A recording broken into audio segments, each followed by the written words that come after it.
The station smells of steam and old metal. 1,000 footsteps rise and fall like a restless tide. Announcements loop overhead in a flat, indifferent voice. Fluorescent lights spill a thin, white glare across tile and ticket counters. People move through the morning like parts of a machine, fast, distracted, small in their own urgent dramas. Officer Mark Johnson walks with a careful, steady rhythm. He is middle-aged, the lines at his eyes carved by years on the street. At his side is Shadow, a Belgian Malinois with a coat the color of dusk and a patience that looks like stillness. Shadow's ears twitch at the world's noises, then lock when something else, something softer, registers. They pass a woman, hair pale as straw, holding a small hand in each of hers. The 3 children are tidy, their coats buttoned, their faces practiced into quiet. The little boy shuffles near her, his fingers worrying at the edge of his sleeve. He does it again. He rubs his wrist, then presses that same hand flat to his chest. The movement is almost too small to see, but not for Shadow. Shadow stops. A low sound comes from the dog's throat, half breath, half warning. Mark feels the change in the rhythm of the station. He slows, aware of how a lifetime of listening has shaped him. He lifts his eyes and finds the boy's. The boy is not looking at a uniform. He looks at the dog, as if the dog were a lighthouse. The silence between them is brief and absolute. It carries more urgency than the loudest announcement. Mark reads the urgency like a page he has known how to read for years, and in that instant, a single, simple impulse takes hold. In a world full of noise, some calls are heard only by those who dare to listen. Mark steps back into the precinct with the station image still vibrating behind his eyes. The bullpen hums with coffee and distant radio static. On the far wall, a poster reads, "Sight and Data, the Future of Policing." It is policy in type and shelter in practice. Mark does not resent the machines. He respects their reach. He only refuses to believe they are everything. At the desk, a young officer grins. "Your dog's smarter than you, Johnson," he calls. The laugh slides around Mark the way small talk always will. Shadow pads close, brushing Mark's calf with the easy weight of companionship. The dog's presence is a tether. Faithful, unshowy, real.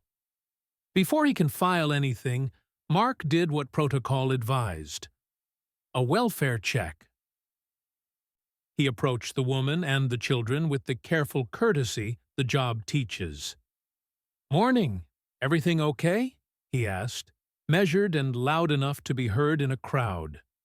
The woman smiled with practiced ease. "We're fine. We're catching the 10 o'clock." Her answers were smooth, her paperwork in order. The children clung to her side, faces blank in a way that might mean training or fear, or both. A supervisor at the platform spoke through his shoulder mic to dispatch as Mark tried to probe further. The dispatcher's voice crackled. "No probable cause. Continue patrol." It was the phrase that ends questions. Mark could not detain without a clear reason. He radioed for a camera pull, protocol for a welfare check, but he was told to remain in rotation. Other stations needed coverage. The system was built to avoid false arrests. And that safety often came clothed in constraint. That is why he came back to the precinct. Not for avoidance, but because the tools available in the field would not tell the whole story. He respected the rule book enough to follow the line. He also knew where the line had left a person behind before. When a system says, "Not yet," a man with memory and a dog with nose can still look for the edges. At his desk, Framed by stacked case files, Mark took the laptop and pulled the footage. He froze the frame where the boy rubbed his wrist and pressed his palm to his chest. The movement was slight, two quick, deliberate motions, but it lodged in his attention the way a splinter can lodge in a hand. For Mark, it was not guesswork. It snapped a memory into place. Wet platform lights, a red scarf, a child who vanished when bureaucracy asked for more proof. Shadow circled, then bumped the desk with his warm muzzle. He did not need to see the screen to know what Mark had noticed. He needed only to know his handler had noticed. The dog settled his chin on Mark's knee with a tiny, steadying exhale. Mark typed a short line into the file. Unusual distress cue. Then he opened another feed, older, grainy, from a different station 3 weeks earlier. The woman's coat matched. The children varied in haircut and shoe, but the choreography of her motion did not.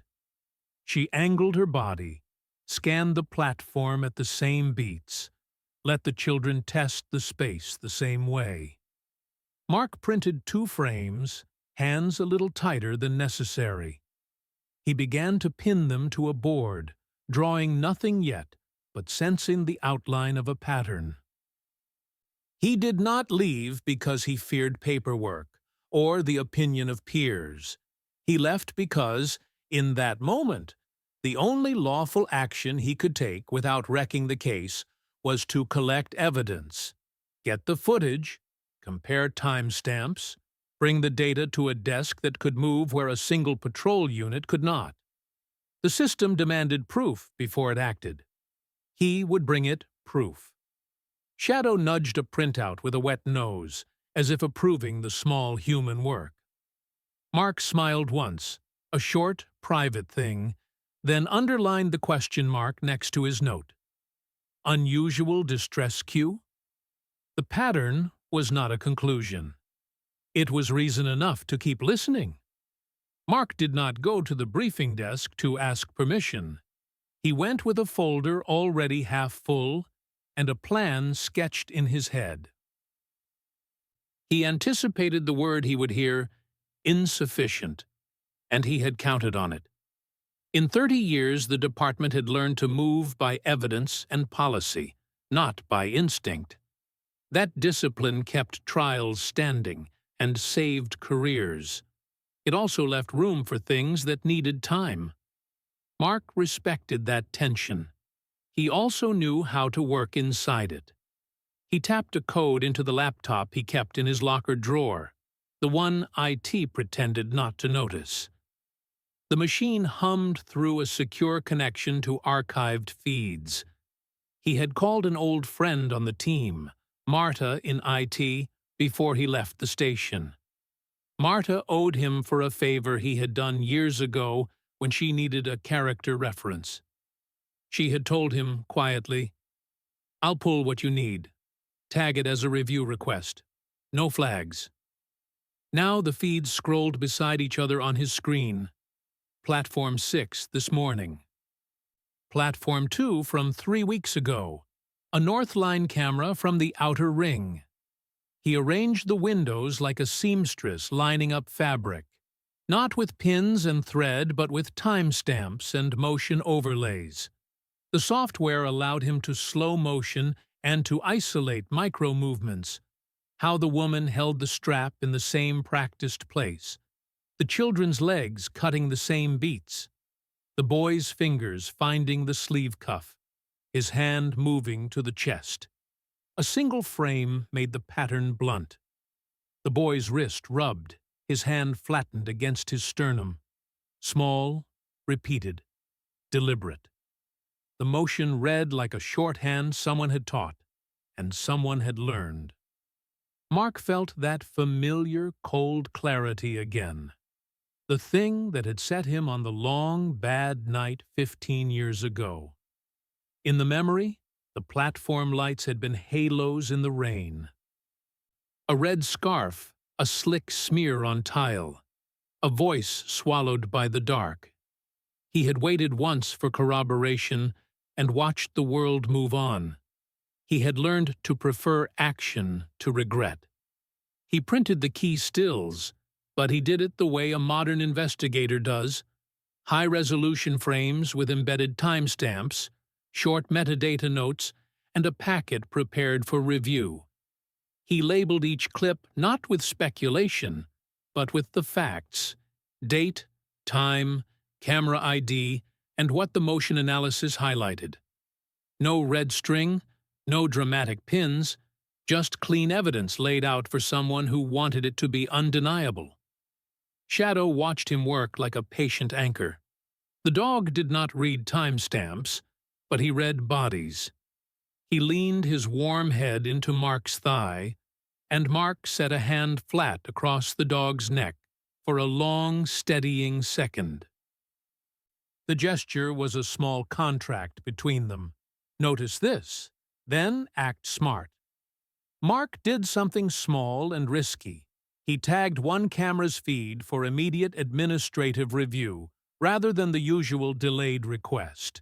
In the system, that meant the footage would be elevated, and an automated alert would notify Harris's desk. It was procedural work with a nudge, legal enough to be defensible, bold enough to force attention. He stepped back and breathed slow. He had not gone outside the law. He had sharpened it. Within the hour, Harris walked over to his desk, eyebrows not hard but quietly serious. Harris had reasons to be cautious. 2 false alarms last quarter had tied up resources and drawn unwelcome attention from oversight. He had been in a courtroom where fuzzy evidence cost them credibility. That history explained his posture. It did not excuse paralysis. He did not want to be a roadblock. He wanted to be right. "Johnson," Harris said, folding his hands, "you set this up." Mark pointed to the screen. "Look at the motion overlays, the woman's placement, the children's micro-movements. The boy repeats the wrist-to-chest motion across 3 stations. We can't arrest on motion alone, but we can pull evidence and get a focused welfare check." Harris read the frames, not with the sarcasm of a skeptic, but with the caution of a man who had seen departments burned by theatrics. He tapped a pen on his desk, an old habit, and asked the question Mark had expected. "You sure you want to escalate this?" Mark met his eyes. "I'm asking you to let IT run a deeper analytics match and issue a real follow. If the match scores, we put boots on the ground. If not, we close it and we're right." He kept his voice flat. There was no need for drama. Harris watched Shadow, then the faces on the screen, then Mark's steady hand. "Marta already pinged me," he said after a beat. "She's flagged it as high priority." The word hung between them. Priority. It was all the permission Mark needed, and all the restraint Harris required. Mark felt the air of the precinct change by the smallest degree. Workable now, not dismissive. He slid the packet across, the prints crisp and labeled, and said, "I'll coordinate with platform officers. Keep it tight. No theatrics, just a check." Harris nodded. He did not smile, but he allowed the motion. "Do it right," he said. "Chain of custody, proper documentation. We don't need mistakes." Mark clipped his badge, stood, and picked up Shadow's leash. Outside the hum of drones and data, the platform waited. Inside his chest, a memory loosened its grip, not erased, but shuffled into a place where it could do its work. Teach, not haunt. He walked out with the dog at his side, the plan moving like a quiet machine between them. Mark stepped back into the briefing room and closed the door behind him. The circle of uniforms tightened as Lieutenant Harris folded his hands and set his stare down like a bench warrant. "You act without evidence. You end careers," Harris said. The sentence landed precise. No flourish. The kind of line you hear when budgets and oversight are on the table. Mark did not argue theater for theater's sake. He laid the packet on the table. Clean stills with embedded timestamps, motion overlays from multiple cameras, metadata in neat columns. No red string, no theatrics. Just frames and facts. "I'm not asking for headlines," Mark said. "I'm asking for a targeted follow if the analytics match. It has a process for that." Harris read the printouts. He did not scoff. He tapped a pen. "2 false leads last quarter tied up resources and got us grilled in front of the oversight board. We can't afford another one. If you push this, and it's wrong, we lose credibility." "Then let it do its job," Mark replied. "Let them run the match. If it scores, we move. If not, we close it. No theatrics, no unilateral action." Harris watched Shadow at Mark's feet, calm, attentive, and then the screens. "Marta's running a deeper analytic. If she flags it, we'll green-light a focused welfare check. But Johnson, document everything. Chain of custody. No improvisation." Mark nodded. It was the permission he needed, and the restraint Harris required. It bought time and forced process. It also set a clock. Marta pinged Mark later that hour in a quiet message. Estimated match window: 8 hours. The analytics found a cluster. The woman's movements aligned with a logistics route scheduled for overnight transfer. That timetable tightened Mark's jaw. The pattern was not just repeating. It was scheduled. He didn't sleep. At dusk, he took Shadow to the K9 yard. The night held a different language. Breathing engines, distant horns, the punctuated whistle of trains. Mark fed frames into his tablet, comparing micro-movements side by side. The woman's shoulder rolled the same way. The boy's wrist rubbed and then flattened against his chest in the same cadence across feeds. Technology showed the match score. Shadow supplied the detail machines could not: body language and scent. Shadow nosed a training bench and hesitated. He pressed his muzzle to the vinyl and inhaled deliberately. A faint floral note lifted, threaded with solvent and something metallic. Mark crouched, put his fingertip to the vinyl, then to his tongue out of habit, and recognized the solvent. An industrial sealant used to line refrigerated cargo, noted in an old investigation report as a trace on a suspect's gloves. That old file had gone cold, but it had one other line in it: an odd braided cord found in a locker, the same cord used to lash small luggage on board cargo vans. 3 years ago, the lead had been small and circumstantial. It never held up in court. This smell and the matching motion built a different picture, one that suggested movement, containment, and scheduled transport. The clock Marta had flagged gave urgency. If the logistics route completed its loop overnight, the window for intervention could close. Shadow bumped Mark's knee and rested his head there. The dog's presence was a punctuation mark. No prophecy, only steady pressure. Mark set his jaw and did a small, calculated thing that bumped against the gray of protocol. He elevated one camera feed to administrative review status, forcing an automated notification to Harris's console. It was legal, defensible, and designed to force a timely response without breaking chain of custody. Harris called 10 minutes later. "Marta's flagged it as high priority," he said. "You've got your match.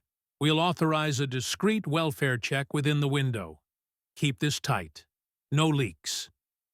We don't broadcast until we have boots on the ground." Mark felt the air change, workable, not dismissive. He keyed his phone and called the platform sergeant to set a quiet watch. asked for plainclothes presence near platform exits, and arranged for Shadow to ride a response vehicle on standby. He was careful to frame everything as routine and administrative. The last thing he wanted was a loose rumor that would scatter witnesses. The countdown was no loud clock. It was a tightening of options. 8 hours narrowed to 6 as logistics windows shifted. Mark found himself measuring moves in increments now, time between shifts, length of cargo loading, when last maintenance crews left the depot. It turned investigation into a cadence, and cadence into a plan. He pulled the old file from a locked cabinet, a physical thing he kept for reasons he could not explain, and thumbed to the margin where he had once scribbled the solvent note. The same solvent, the same braided cord. That small detail had been insufficient then. Now it was one node in a net. "Tonight," he said to Shadow, low and simple. The dog's breath warmed his fingers. "We keep the watch." Outside, the train's horn cut the dark, and the yard wind moved the chain link. Mark stood and adjusted his coat. He had been warned about careers and headlines. He had been told how the system protected itself. He had also been taught what to notice when the system did not notice. The line between following the rulebook and saving a life had narrowed. He stepped back into the running night with Shadow at his heel and a clock in his head. They moved through IT like two people entering a quiet workshop. Marta pulled up the layered feeds and started knitting them into motion maps. Platform 6, a suburban stop 3 weeks earlier, a late-night depot feed. The software drew lines and heat maps. The woman's posture and the children's micro-timing resolved into a repeating choreography. Alone, each clip would read as noise. Together, they read like rehearsal. "Here," Marta said, slowing a frame. The boy's wrist rubbed, his hand flattened to his sternum. "There, and here." She keyed a match against missing persons data. The system flagged a likely cross-reference. "We've got a hit, Mark. A bulletin from El Paso, Texas." She pulled up a grainy school photo beside the station footage. A little girl with a noticeable gap in her front teeth. Facial recognition gives it a low-confidence score. But look. Marta zoomed in on the girl with blonde pigtails standing next to the boy. The same gap-toothed smile. Her name is Sarah Jenkins, missing for 6 weeks. It was not a court-ready ID, but it was enough to change the faces from random to resonant. It gave one of them a name. Mark printed the crucial frames, timestamps, camera IDs, a clean metadata footer, and projected the route map on the wall. No dramatic pins, just a clear digital overlay that traced where the woman had been seen. It showed movement along a logistics corridor, stations to transfer points to an outer depot. The map read like a schedule. They walked the station again, eyes and noses at ground level. The concourse at dusk smelled different. Oil, fried food, the close breath of commuters. Shadow moved like a metronome, nose to tile, then up, then down. Under an out-of-place maintenance cart, he stuck his nose into a shallow gap and pawed. Mark knelt and reached in. It was not a list of names. It was a small, battered carry-on, the zipper half open as if left in a hurry. Inside were things that did not make a direct accusation but fit a code. A child sticker sheet, with one sticker torn out. A numbered receipt with a route code. A bit of braided cord wrapped in black tape, and a thumb drive with its connector taped over.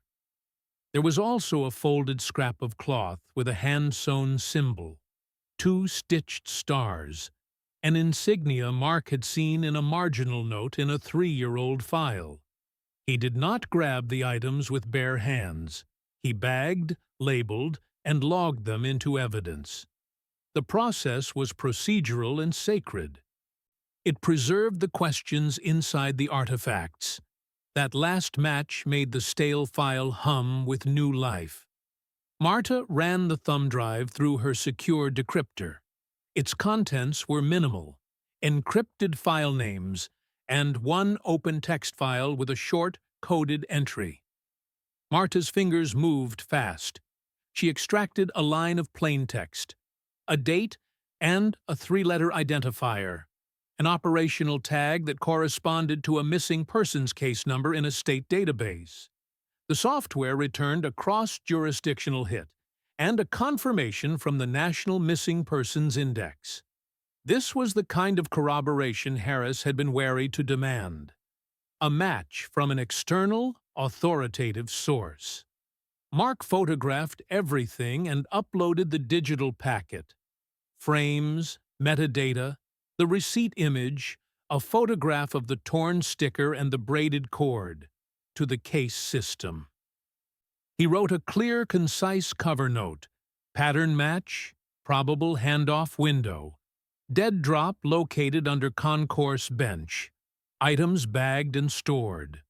He sent it to Harris and to a national liaison he had once met at a task force conference. The system hummed in reply. "Authorize a plainclothes welfare check," Harris said.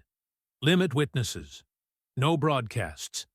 If there's an off-ramp in the logistics chain, we intercept at handoff, not at the station where the pattern is noisy." Mark agreed, and then added what he had planned when he elevated the feed. "We put a spot team at the cargo yard tonight. Keep platform exits covered. Shadow on standby for any direct contact. Marta will maintain the analytics watch." They moved like a small machine. Harris pulled resources, Mark coordinated with platform sergeants, Marta tightened the algorithm thresholds, and the national liaison queued a request to have the Texas case officer on call. The logistics window that had been a vague pattern sharpened into a schedule with a midnight pickup listed on the receipt they'd found. Before they left the convoy of monitors, Mark wrote a short line he wanted in the file. Something simple to keep the human side in view. Proof comes later. Listening comes first. He added one more. This for a later controlled public message. When you see something odd, trust the moment to check. 1 minute of attention can change everything. If something feels off in your commute or your community, take a moment to report it. A single call, one pause, can save a life. Outside, Shadow nosed the evidence bag in its locker and gave a single, low bark. An animal seal on a human process. Mark had not planned to move alone. The operation was set to be surgical, plain clothes at platform exits, a cargo yard team on standby, Marta watching feeds and Harris holding the administrative leash. They had carved the night into roles so that one mistake did not become a story. But plans are only as good as the moment they meet reality. The first reality arrived as a text on Mark's secure line. Movement early. Courier on the move. The message was short, unsigned, and the kind of thing that tastes like trouble. Marta followed with a ping. Live feed jittered. Someone interfered with a peripheral camera near Dock 7. The scheduled window was narrowing. A handoff that should have sat tight for midnight was showing signs of being moved forward. A choice sat in his chest. Trust the plan and risk losing them, or move now. He dressed fast in plain clothes. No badge. Harris had not sanctioned boots in the yard tonight, but Mark's moral ledger had different math. He could be wrong and cost his career, or he could be right and cost a child his life. He chose the latter. Shadow slid into the back seat, the weight of certainty. On the drive, Mark's mind moved through contingencies, preparing to document a scene no one could deny. The cold yard smelled of oil and the thin iron tang of compressors. Refrigerated trucks sat in dark rows, their breaths fogging in the night. Shadow's nostrils worked constantly, picking up layers, diesel, brake dust, and a human scent that trembled faintly of fear and cigarette smoke. At the far end of the lot, Mark saw movement. A figure moving between trucks, small, quick, not the practiced gait of the handlers they had mapped. The image on his tablet pinged with a low-confidence alert. An unrecognized silhouette crossing a blind spot. He moved in low shadows, walking the line between careful and decisive. At the nearest truck, he saw a latch still warm with recent motion. Someone had opened that door not long before. He smiled a small, professional smile, the kind that admitted both dread and purpose, and eased the latch.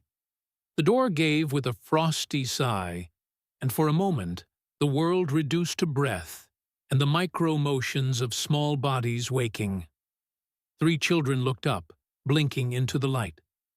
The boy from the platform, smaller, nearer to 10 than his camera image had suggested, made the 2-step motion, wrist to chest. His eyes landed on Shadow, and whatever guardedness had lived in him loosened by a fraction when he saw the dog.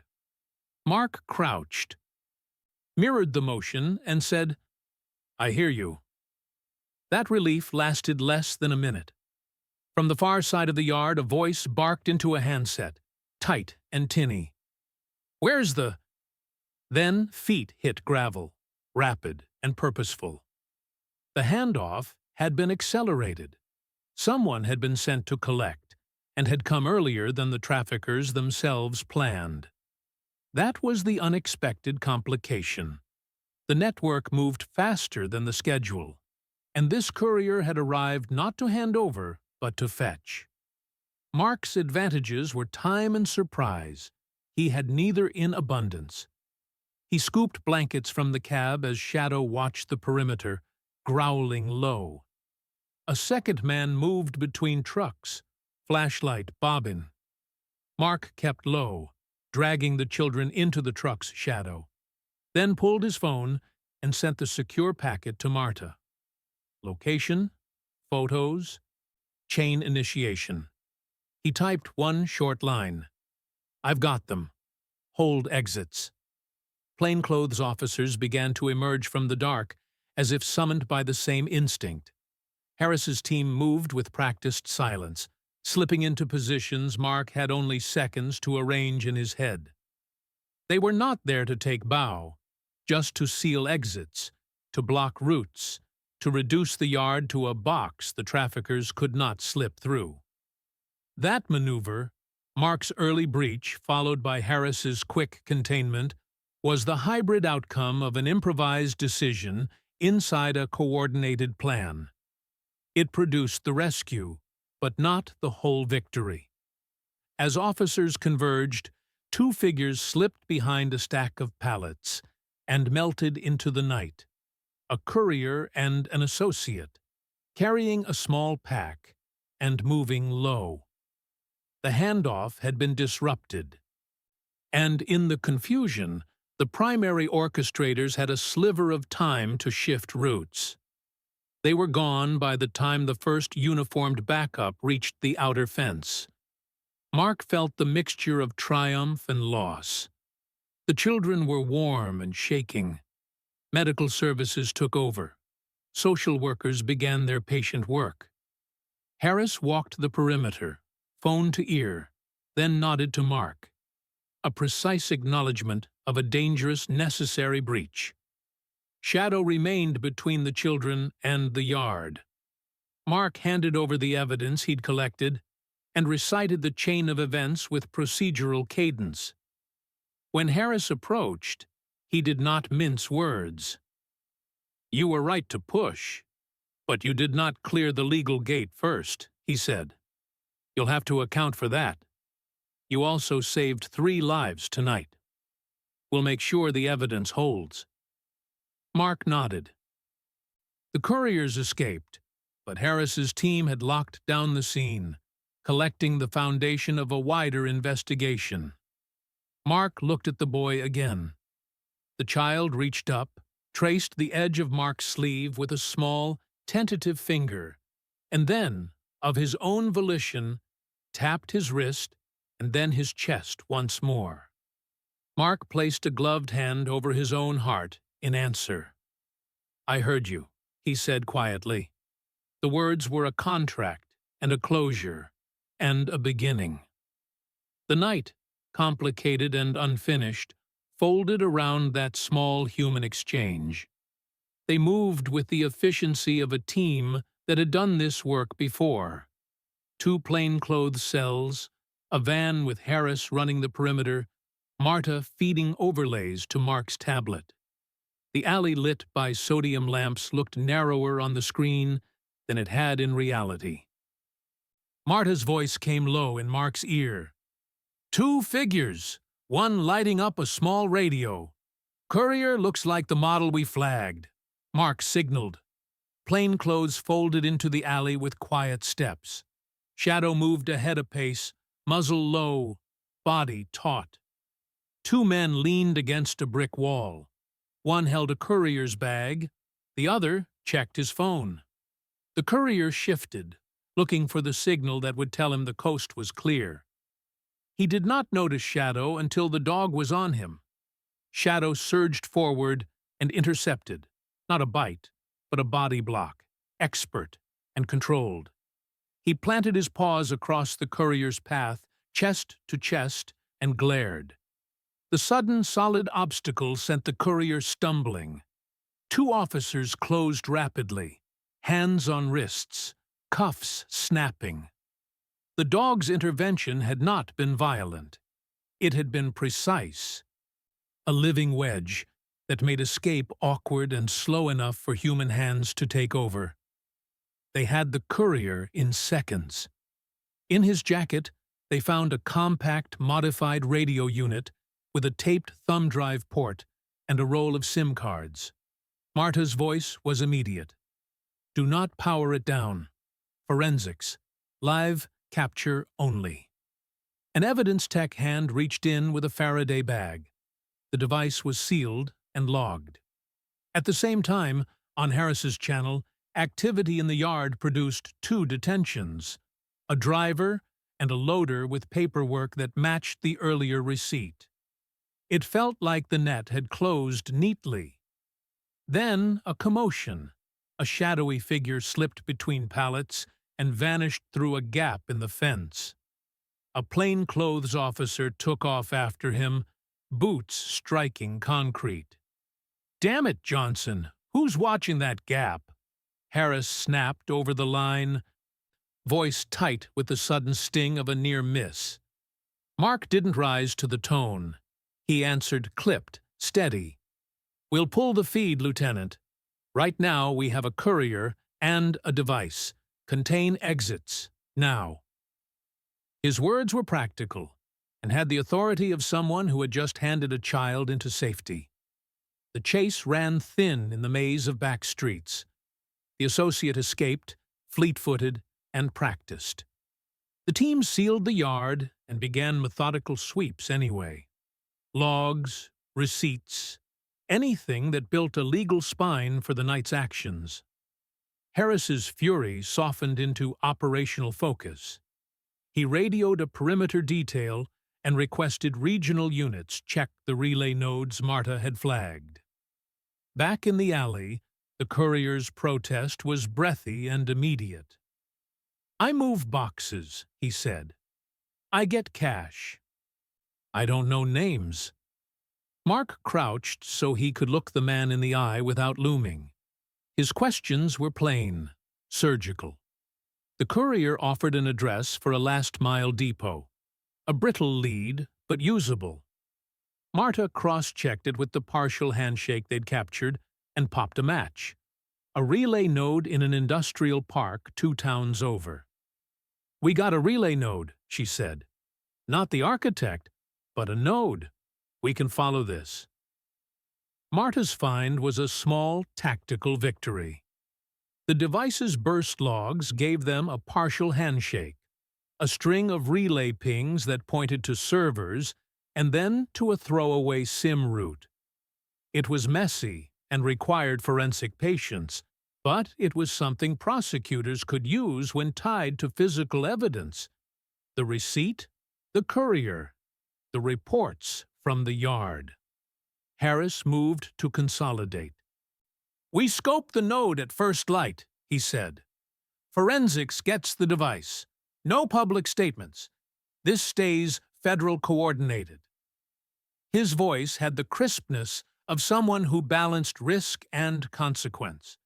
It also carried the weight of someone who had seen too many headlines from sloppy operations. Mark tapped the evidence bag with a gloved fingertip, then looked up at Shadow, who was calm now, tail a measured sweep. The dog had done exactly what he was trained to do: reduce flight distance and allow officers to take control. It was a small, clear moment of authority that needed no applause. They moved through the alley, documenting everything. Handwritten notes were corroborated with time-stamped frames and Marta's data overlays. The driver's paperwork and the courier's device were logged, sealed, and packaged for forensics. The plainclothes team took witness statements from a bakery clerk who'd seen a van loitering near the alley earlier, a mundane observation, but one that filled in time slots on their map. When Harris checked in, his tone had altered from sharp to factual. "You did well getting the courier," he said. "You also took a risk. We'll sort that. But the node gives us a lead. We act at dawn." Mark accepted the rebuke and the command in the same breath. He had chosen a path that put him out on a limb. The team had caught him with a rope. That hybrid outcome, rescue plus a tactical partial, was the kind of messy success real life offered. They fed the device into a secured evidence van. Marta called in forensic support and began the slow work of decryption. Forensics would need hours. In the meantime, the courier's address and the driver's receipt were enough to open new warrants and to set a perimeter for morning moves. Mark watched the alley emptying, officers folding back into their cars, Shadow padding close. The night had given them a partial victory and a clear next move. The associate had escaped, but the map they were drawing had acquired new coordinates. It was not the end. It was a pivot.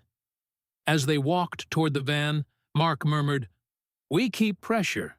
We follow the node." Shadow bumped his hand once and settled his head on Mark's knee. It was not triumph. It was the quiet of work resumed, tactical patience, calibrated pressure, and a steady readiness for the long task ahead. The intake area smelled of antiseptic and laundry, brisk and efficient. Nurses moved with purpose. A medic checked vitals and wrapped the children in warm blankets. Shadow waited at the doorway until Mark gave the small, private nod. Then the dog padded in and settled near the cot, a calm presence that read as permission to the boy. A woman hurried forward, breath quick, hands rough from work. "I'm their aunt," she said, but her eyes were guarded, not immediately trusting. Mark stepped back and let the formal chain of care move first. A social worker spoke softly, collected names, and explained what would happen next. The aunt listened, then asked, blunt and practical, "How did you find them? How do I know they're really safe?" Her suspicion was not malice. It was the weary realism of someone who had learned that explanations could evaporate into headlines. Mark answered plainly. "We followed a pattern. We documented everything. They're warm, and they're with people who can help. He did not dramatize how they had reached the yard. He gave facts. Medical checks done, a forensic nurse scheduled, a social services liaison on standby. The aunt's face softened only as the boy, quiet, small, reached out, tapped his wrist, and then his chest. She blinked, looked at Mark, and for the first time let herself cry a little. An unguarded exhale that carried the relief of a waiting night finally broken. Shadow moved closer, nosed the boy's hand once, then rested his head on the blanket. It was an animal's small diplomacy, unspoken and immediate. The social worker guided the aunt through next steps. Secure placement check, paperwork, contact tracing. The first priorities were warmth, food, and a gentle forensic interview later at a neutral site. Everything would be handled with privacy and care. Harris did the containment work that did not require spectacle. He called the public information officer and briefed her on a tight statement. Facts only, no names, no speculation. We control the narrative to protect the children, he told the PIO. He coordinated with federal liaisons, set a closed briefing for later, and instructed that any press contact be redirected. Containment was practical protection. Less show, more shelter. 3 blocks away in a secured vehicle, Marta fed the seized device into the lab's decryptor. What she found was not a neat list of names, but a working file. An encrypted transport log, timestamps, route codes, and operational tags. It was an index, not identities.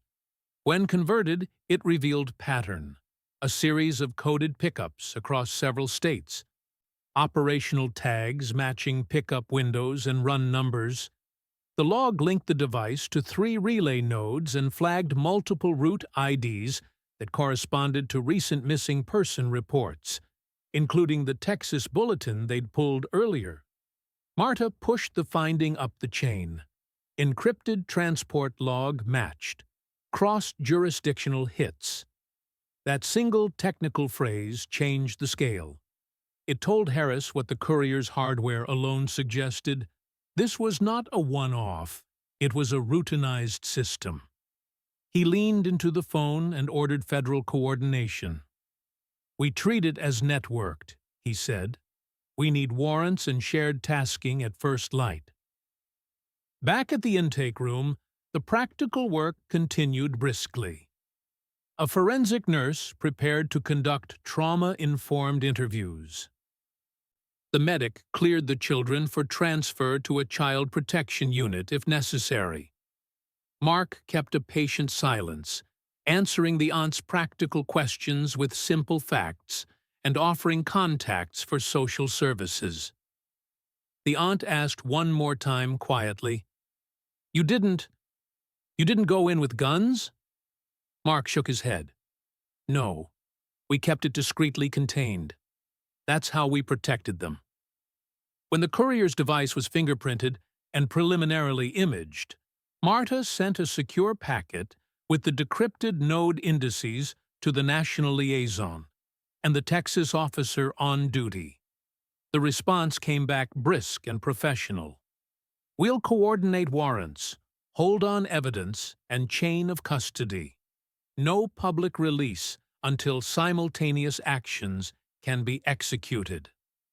The language was legal and tight, exactly what Harris wanted to hear. A small victory played out quietly. The boy, after a nap and a warm meal, managed a weak smile. He reached for a volunteer-supplied paper and drew a crude dog beside 3 stick figures. The volunteer taped the sketch to the case file. Mark noticed it and felt that small, private relief that comes when a child can make a mark, and the mark is about something safe. Yet Marta's transport log had widened the case. The relay nodes pointed to distribution hubs spanning a corridor of states.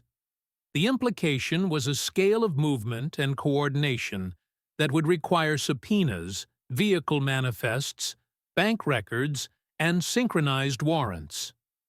Harris convened a short, closed planning session in a corridor outside the intake wing. He set objectives: valid warrants at dawn, coordinated regional arrests, forensic teams ready to process devices. He emphasized one point repeatedly: no leaks. We move together. Mark's role that night was twofold: ensure the children's immediate safety and preserve the documentary integrity of the evidence. He oversaw the packaging of the carry-on and the touch surfaces, verified timestamps on photo frames, and ensured the forensic techs logged everything to the chain. He spoke quietly with the social worker about making the boy comfortable and about arranging a translator for sensitive interviews. His pace was steady, procedural, actions that would keep the case solvent in court, and the children protected from sensationalism. By the time dawn threaded the sky, the night's raw rescue had already been shaped into a legal plan. Marta had forwarded the decrypted indices to regional partners. Harris had drafted the trajectory for a multi-node approach. The aunt had been given a point of contact and an immediate plan for temporary guardianship. The children were not fully safe forever. There would be more interviews, more scrutiny, but they had been moved from imminent danger into a system organized to protect them. Mark sat for a moment with Shadow by his feet and let himself be still. The boy's drawing lay in the file like proof that a human story had not been reduced to data alone. The transport log had made the case larger, and that knowledge cut through the quiet relief. Rescue was only the start of a longer fight. He tapped the file and said quietly, "We follow the nodes." Shadow thumped his tail once, an animal's assent, and the precinct began to wake to the work ahead. Marta worked the device like a locksmith with a stubborn safe. In the forensic van, she isolated handshake packets, teased out metadata, and rebuilt relay pings into a sequence. Grainy frames resolved into partial plates and transient faces. Pieces began to sit where they would matter. She pushed the decrypted indices up the chain. The national liaison answered within the hour and brought the Texas officer onto a secure line. Together they compared relay node IDs, receipt timestamps, and route fragments. The Texas officer confirmed a troubling overlap. An irregular vehicle manifest from a month prior matched a partial plate Marta had pulled. The pattern became a line instead of noise, coordinated pickups moving on a cadence across state lines. Harris convened a closed briefing with Internal Affairs and the county prosecutor. His aim was precise: legal buy-in, containment, and an operation that could survive scrutiny. "We do this by the book," he said. "Full chain of custody. No press. Federal partners on standby for coordinated warrants at dawn." The prosecutor pushed on details: evidence types, transfer protocols, chain gaps.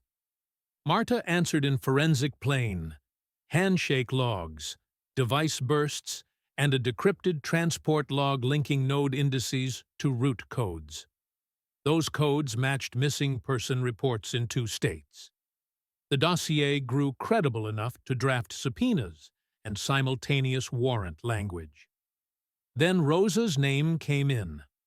A survivor turned outreach worker, Rosa had seen a face before and had reached out quietly to the liaison. Marta shared a still from the thumb drive. Rosa's voice on the line tightened. "I know him," she said. "He has a scar on his left eyebrow and 2 dots tattooed near his wrist. I can identify him." There was a pause long enough to feel the room hold its breath. The prosecutor spoke first, clinical and cautious. Rosa's identification could be powerful, but we must treat it carefully. Trauma can affect recall. And if we use her in court, defense counsel will scrutinize her history and mental state. The national liaison interjected. If she testifies, witness protection may be necessary. That's not just procedure, it's safety. A soft intake from Rosa came through the secure line. I understand, she said. I will do it. I want them stopped. The courage in her voice was plain, an ordinary bravery born of lived harm. Harris looked at the prosecutor and then at Mark on the line. The debate turned technical, but the stakes were simple. Use a survivor's human identification and risk cross-examination. Or rely solely on metadata and risk losing the narrative that ties people to the network. Her ID is a living link, Harris argued, voice low but firm. We pair her testimony with the device data, the courier confession, and the transport log. That makes a composite a jury can understand. We protect Rosa, witness protection, and trauma-informed procedures. But we don't refuse a human who can point out an operator because the defense will try to undermine her. We make the case whole.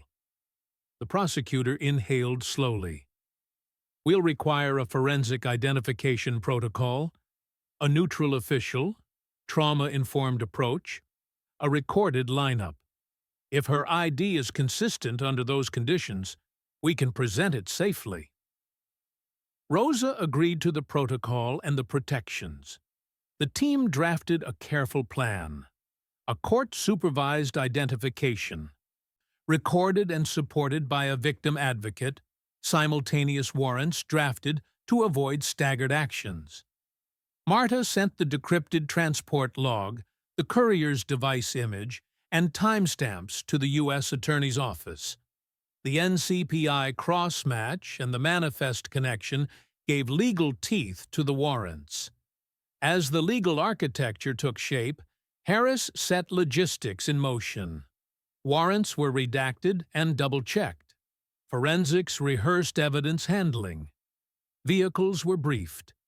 The national liaison coordinated with regional magistrates to align dawn actions across nodes. In the quiet that followed, Mark felt a narrow, professional satisfaction. The machine he had once distrusted was now a precise tool. Rosa's willingness to identify a face carried real personal risk. She had agreed to step into danger to help others, and that made the case more than data. It made it human. The team finished with one last procedural check. Chain of custody seals in place, parallel teams briefed, media strategy locked down.